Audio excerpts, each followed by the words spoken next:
ठीक है, बताएगा आप लोग पदार्थ का परिमाण का मात्रक। सही है, बताएगा मोल का वैल्यू कितना होता है। मोल एक संख्या है जिसका वैल्यू 0.002 सही है।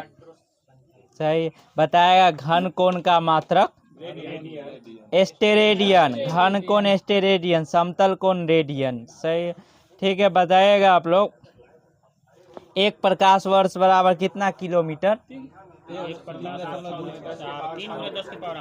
एक प्रकाश वर्ष बराबर 9.46 गुने 10 के पावर 12 किलोमीटर। बताएगा एक पारसेक बराबर कितना प्रकाश वर्ष। सही है, एक पारसेक बराबर 3.26 प्रकाश वर्ष। बिल्कुल सही। बताया एक अर्ग बराबर कितना जूल। सही है, एक अर्ग बराबर 10 के पावर -7 जूल। बिल्कुल सही। बताएगा हेक्टो का पावर बताएगा मीटर में। सही है, 10 के पावर 2। बताएगा बल का बीमा MLT -2 MLT -2। ठीक है, बताएगा विस्थापन कैसी राशि है। विस्थापन सदिश राशि है। ठीक है, बताएगा विस्थापन का वैल्यू शून्य हो सकता है या नहीं। सही है, शून्य भी हो सकता है, नेगेटिव भी हो सकता है और पॉजिटिव भी हो सकता है। सही। बताएगा मंडन कैसी राशि है। सदिश है, अदिश है, मंडन सही है, मंदन सदिश राशि है। ऋणात्मक त्वरण को ही मंदन कहते हैं, रिटार्डेशन। अच्छा, बताया वेग एक समान होने से त्वरण का मान क्या होगा। सही है, वेग एक समान होने से त्वरण का मान शून्य हो जाएगा। बताएगा प्रक्षेप्य गति में वक्र पथ जो है कैसा होता है। सही है, परवलयाकार होता है। प्रक्षेप्य गति एक कैसी गति है। सही है, द्विविमीय गति है, 2 डायमेंशन गति है। बिल्कुल सही है। बताएगा प्रक्षेप्य पथ के उच्चतम बिंदु पर वेग एवं त्वरण के बीच कितने डिग्री का कोण बनता है। 90 डिग्री का कोण बनता है। बिल्कुल सही है। बताएगा कोणीय चाल बराबर क्या होता है। कोणीय चाल बराबर रेखीय चाल बटे त्रिज्या। ठीक है, बताएगा न्यूटन का प्रथम नियम क्या कहता है। अगर कोई वस्तु गति में है तो गति में ही रहेगा, अगर विराम में है तो विराम में ही रहेगा, जब तक उस पर बाह्य बल न लगाया जाए। सही है, अगर कोई वस्तु गति में है तो गति में ही रहेगा और विराम में है तो विराम में ही रहेगा, जब तक उस पर कोई बाह्य असंतुलित बल ना लगाया जाए। केवल बल बोलने से काम नहीं चलेगा। अगर हम संतुलित बल लगाते हैं तो उसके जो भी मतलब उसके स्थिति में परिवर्तन नहीं आएगा। समझ रहे हैं ना। अगर जब तक असंतुलित बल नहीं लगाएंगे तब तक स्थिति में परिवर्तन नहीं। ठीक है, बताएगा अगर न्यूटन के प्रथम नियम को और किस नियम से जाना जाता है। सही है, गैलीलियो का नियम या जड़त्व का नियम। बिल्कुल सही है। बताएगा जब बल विपरीत दिशा में लगता है तो दिशाओं के बीच कितने डिग्री का कोण बनता है। सही है, सही है, 180। बताएगा कंबल को हाथ से पकड़कर डंडे से पीटने पर धूल के कण झड़कर गिर जाते हैं, किसका उदाहरण है। सही है, विराम के जड़त्व का उदाहरण है। केवल जड़त्व का नहीं, विराम के जड़त्व का उदाहरण। बताएगा जड़त्व किस पर निर्भर करता है। सही है, जड़त्व द्रव्यमान पर निर्भर करता है। द्रव्यमान जितना ज्यादा होगा जड़त्व उतना ही अधिक होगा। बिल्कुल सही है। बताएगा संवेग का मात्रक बताएगा। बिल्कुल सही है, केजी मीटर पर सेकेंड संवेग का मात्रक है। बताएगा बल का व्यंजक किस नियम से प्राप्त होता है। सही है, न्यूटन के दूसरे गति नियम से बल का व्यंजक प्राप्त होता है। बिल्कुल सही है। बताएगा बंदूक से गोली चलाने पर चलाने वाले को पीछे की ओर धक्का लगना, किसका उदाहरण है। सही है, न्यूटन के तृतीय गति नियम का है। बिल्कुल सही है।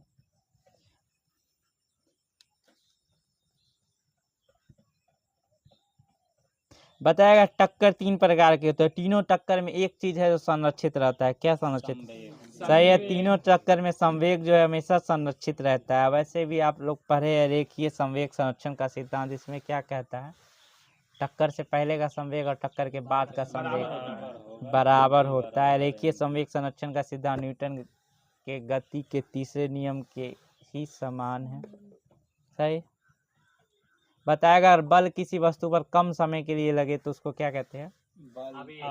आवेग। और संवेग में परिवर्तन को क्या कहते हैं?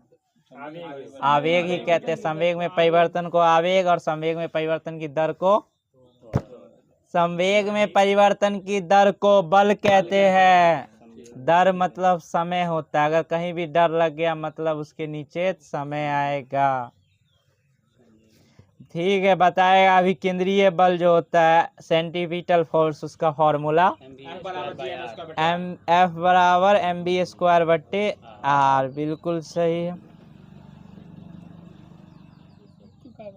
बताएगा बल आघूर्ण कौन सी राशि है? सदिश। सही है। बल आघूर्ण सदिश राशि है। बताया उत्तोलक किस सिद्धांत पर कार्य करता है? बल आघूर्ण के सिद्धांत पर कार्य करता है उत्तोलक। बिल्कुल सही है। बताएगा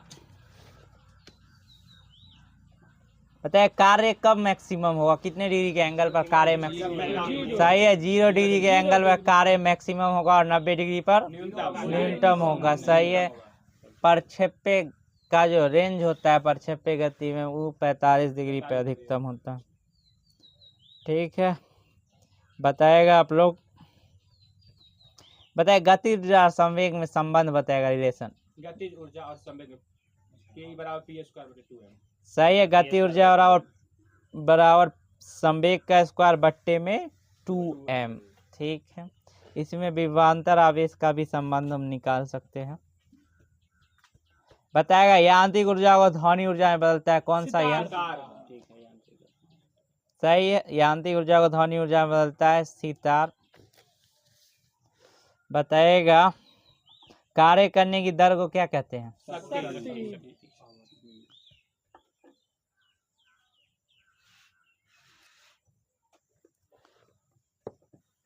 बताएगा गुरुत्वाकर्षण नियतांक कैपिटल जी का मात्रक बताएगा। कैपिटल जी का मात्रक पूछे है। क्या बोले हैं?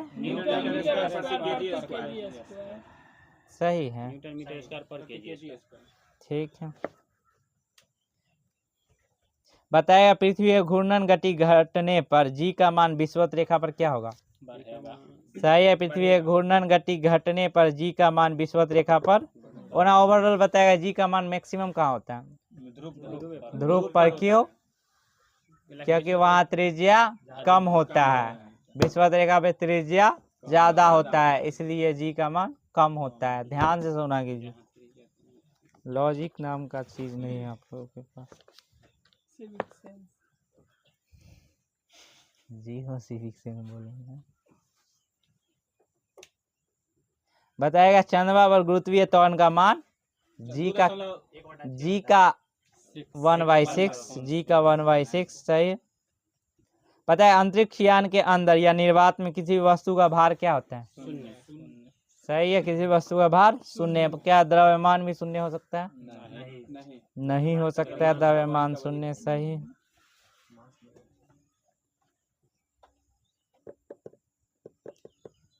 ठीक है। बताएगा ऑर्बिटल वेलोसिटी कक्षीय वेग बड़ा उपग्रह का कक्षीय वेग बड़ा और फॉर्मूला बताएगा।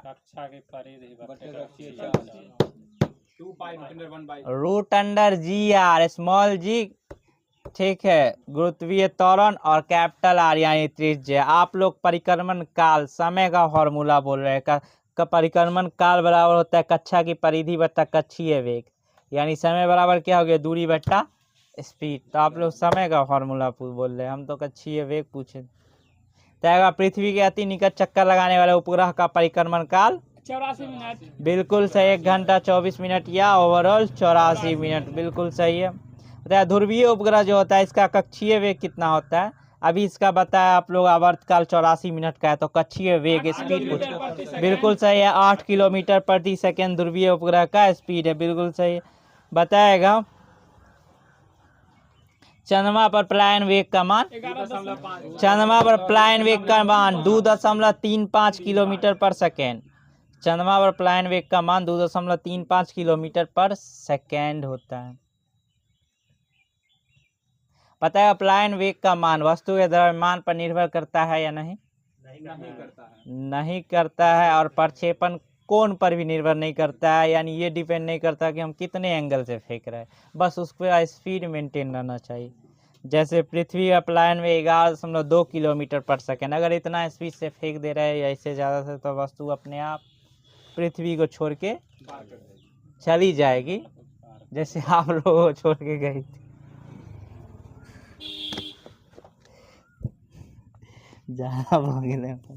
बताएगा दाब कौन सी राशि है? दाब अदिश राशि। सही है, सही है। बताएगा एक बार बराबर कितना न्यूटन पर मीटर? -5। 10 के पावर 5, 10 के पावर 5 न्यूटन प्रति मीटर स्क्वायर। सही है,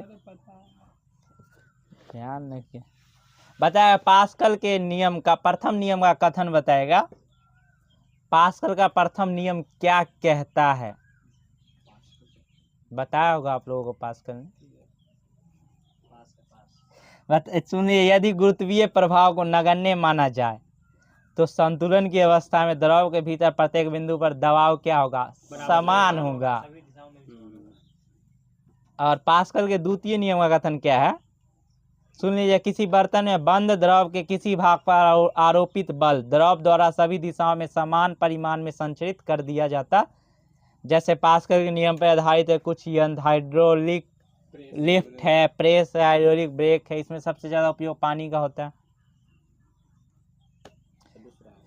और जो द्रव का दाब है वो उस पात्र के आकार या आकृति पर निर्भर नहीं करता है जिसमें उसको रखा जाता है, ध्यान रखिएगा।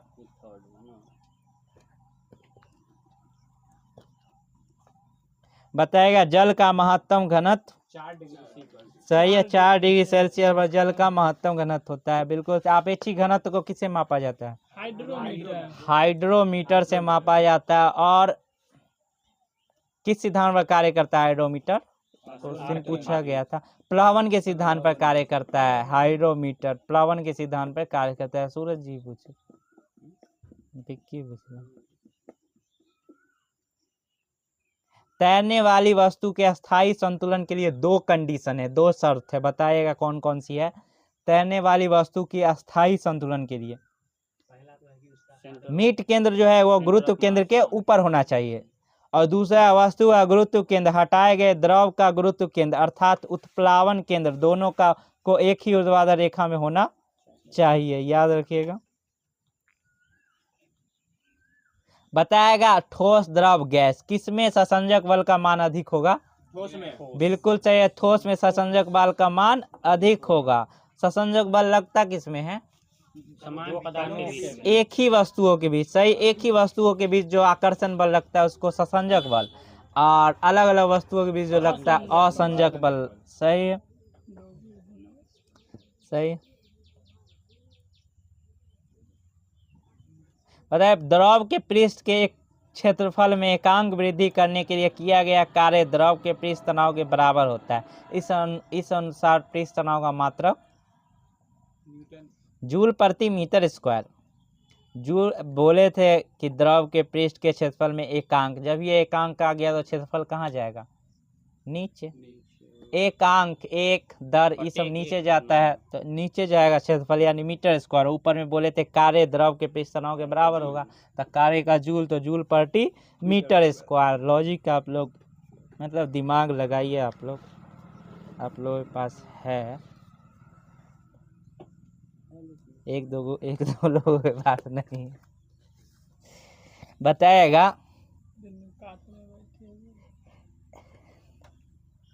एक आदर्श तरल की सयांता और संपीड्यता क्या होती है? सही, आदर्श तरल की सयांता और संपीड्यता जो दोनों जो होती है वो शून्य होती है। बिल्कुल सही है।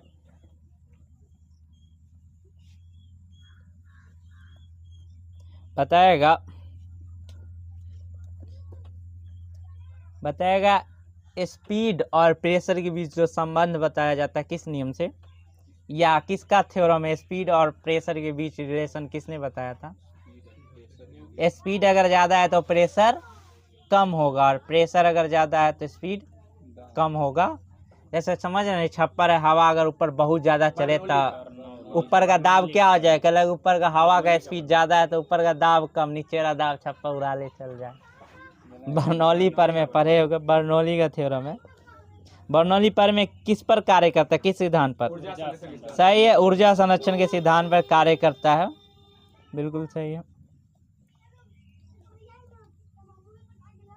क्या प्रत्यास्था गुणांक का मान भिन्न भिन्न पदार्थों के लिए भिन्न भिन्न होता है या नहीं? बिल्कुल सही, प्रत्यास्था गुणांक का मान भिन्न भिन्न पदार्थों के लिए भिन्न भिन्न होता है, एकदम सही है।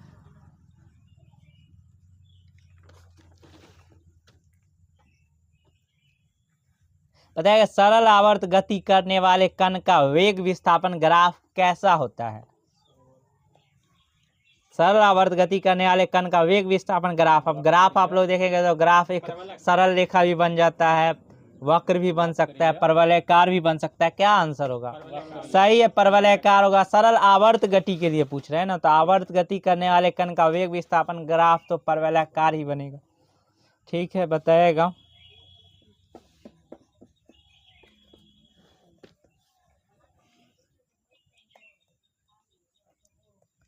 बताए किस तरंग का ध्रुवण नहीं हो सकता? अनुदैर्ध्य तरंग का ध्रुवण नहीं हो सकता है, सही है। और ध्वनि का ध्रुवण हो सकता है? नहीं हो सकता। सही है, ध्वनि का ध्रुवण नहीं हो सकता क्योंकि ध्वनि अनुदैर्ध्य तरंग है। बताया आवृत्ति और तरंग दैर्ध्य को आपस में अगर गुना करे तो क्या प्राप्त होगा? तरंग चाल, तरंग चाल प्राप्त होगा, सही है। तरंग दैर्ध्य किसको कहते हैं?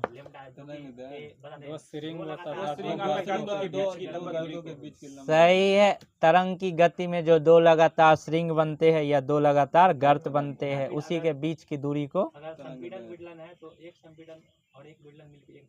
सही है, सही है, सही है। तरंग दैर्ध्य वेवलेंथ जिसको लैम्डा से सूचित किया जाता है, बिल्कुल सही है। पता है अवरक्त विकिरण की खोज किसने की थी? हर्शल ने की थी। और दृश्य विकिरण की खोज न्यूटन ने की थी। दृश्य विकिरण की खोज, अवरक्त विकिरण की खोज हर्शल ने की थी, बिल्कुल सही है। बताएगा सिकाई करने, जब कैंसर हो जाता है तो कैंसर में कोशिकाएं जो है अत्यधिक बढ़ जाती है, तो कोशिकाओं को मारने के लिए सिकाई किया जाता है। तो सिकाई करने के लिए किस तरंग का उपयोग किया जाता है? सिकाई करने के लिए पराबैंगनी किरणों का उपयोग किया जाता है। ऐसे गामा का भी उपयोग होता है, में भी मतलब वैसे इसमें पराबैंगनी किरण का उपयोग किया जाता है।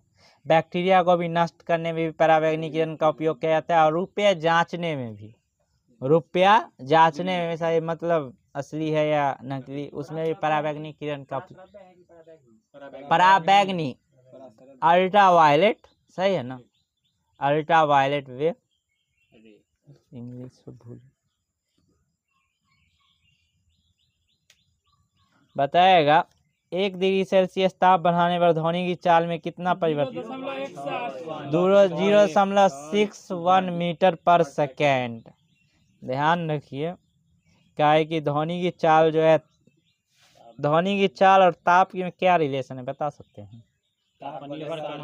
ध्वनि की चाल जो है वो ताप के रूट अंदर यानी रूट अंदर टेम्परेचर के समानुपाती होता है। बताएगा कांच में ध्वनि की चाल, बताएगा बिल्कुल सही है। कांच में ध्वनि की चाल जो है वो 56-40 मीटर पर सेकेंड। ठीक है, सबसे ज्यादा ध्वनि की चाल किसमें होती है? एल्युमिनियम में, सही है, 64-20। एल्युमिनियम में 64-20 है, बिल्कुल सही है। ध्वनि की तीव्रता व्यक्त करने का मात्रक क्या है? ध्वनि की तीव्रता व्यक्त करने का मात्रक बेल है ना, आवृत्ति का मात्रक हर्ट्ज होता है। ये बहुत बड़ा मात्रक है बेल, इसलिए इसका 10वां भाग डेसिबल यूज किया जाता है, बिल्कुल सही। बताएगा आगे, अगर दो तरंग आवर में आपस में एक दूसरे पर ओवरलैप हो जाए तो इस घटना क्या कहते हैं? ये होता है अनुप्रस्थ तरंग में। दो तरंग जा रहा है आपस में मिल के ओवरलैप हो जाए, एक दूसरे पर अध्यारोपित हो जाए तो उसको क्या कहते हैं? व्यतिकरण कहते हैं। व्यतिकरण दो होता है, संपोषी और विषमपोषी। बिल्कुल सही। एक में जो अगर 0 डिग्री का एंगल बन रहा है तो संपोषी है, 180 बन रहा है तो विषमपोषी। सही। मैक संख्या बराबर क्या होता है, फॉर्मूला होता है, बता सकते हैं मैक संख्या कैसे निकाला जाता है। मैक संख्या बराबर होता है पिंड की चाल बट्टे ध्वनि की चाल। पिंड की चाल बट्टे ध्वनि की चाल। ठीक है। बताएगा परम शून्य ताप कितने केल्विन को परम शून्य, 0 केल्विन को -273 सेल्सियस को परम शून्य ताप या 0 केल्विन को परम शून्य ताप कहते हैं। आराम से लक्ष्मण जी। थोड़ा सांस ले लीजिए आप।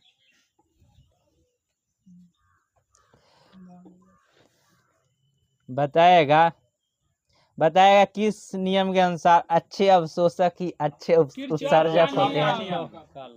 सही है, किरचॉफ का नियम। किरचॉफ के कितने नियम है? 2 नियम है, केसीएल और केवीएल। किरचॉफ करंट लॉ और Kirchhoff voltage law. Kirchhoff current law जो है किस पर आधारित है? आवेश संरक्षण पर आधारित है। किरचॉफ वोल्टेज लॉ ऊर्जा संरक्षण पर आधारित है। बिल्कुल सही है। एक वोल्टेज मतलब जब ये वोल्टेज आ गया तो वहां पे ऊर्जा आना, क्योंकि बैटरी जो ऊर्जा निकालता है वो विभवांतर के रूप में निकालता है। बताएगा स्टीफन के नियम के अनुसार बताएगा उत्सर्जन क्षमता और परम ताप में मतलब रिलेशन बताएगा। स्टीफन के नियम के अनुसार उत्सर्जन क्षमता ई समानुपाती टी के पावर 4। बिल्कुल सही है।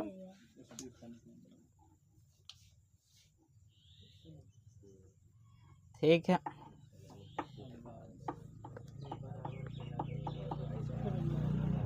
बताएगा समान अवस्था रहने पर विकिरण द्वारा किसी वस्तु के ठंडे होने की दर वस्तु और उसके चाव और माध्यम के तापांतर के अनुक्रमानुपाती होता है। ये किसका नियम है? जैसे अतः वस्तु जैसे जैसे ठंडी होती जाएगी उसके ठंड होने की दर कम होती जाएगी। न्यूटन का शीतलन नियम है। सही है, शीतलन नियम।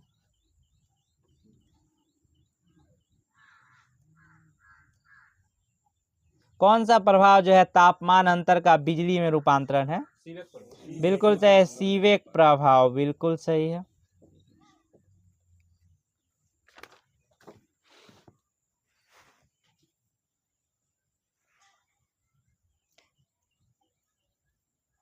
बताएगा आगे।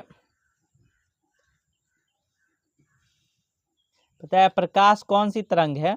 अनुप्रस्थ तरंग विद्युत चुंबकीय तरंग है। अनुप्रस्थ तरंग भी है। बिल्कुल सही है। और विद्युत चुंबकीय तरंग भी है। सही है। बताएगा प्रकाश तरंगे निर्वात में कैसे संचरित होती है, इसकी व्याख्या किसके द्वारा की गई थी? इसकी व्याख्या जो है वो मैक्सवेल द्वारा की गई थी। जेम्स क्लार्क मैक्सवेल स्कॉटलैंड के थे और ये वैद्युत चुंबकीय सिद्धांत प्रस्तुत करने पर पाए गए। सही है। फोटोन किसको कहते हैं? ऊर्जा के स्मॉल पैकेट को सही फोटोन कहते हैं। बिल्कुल सही। बताएगा अल्बर्ट आइंस्टाइन को कब नोबेल पुरस्कार मिला था? 1921। सही है, अल्बर्ट आइंस्टाइन।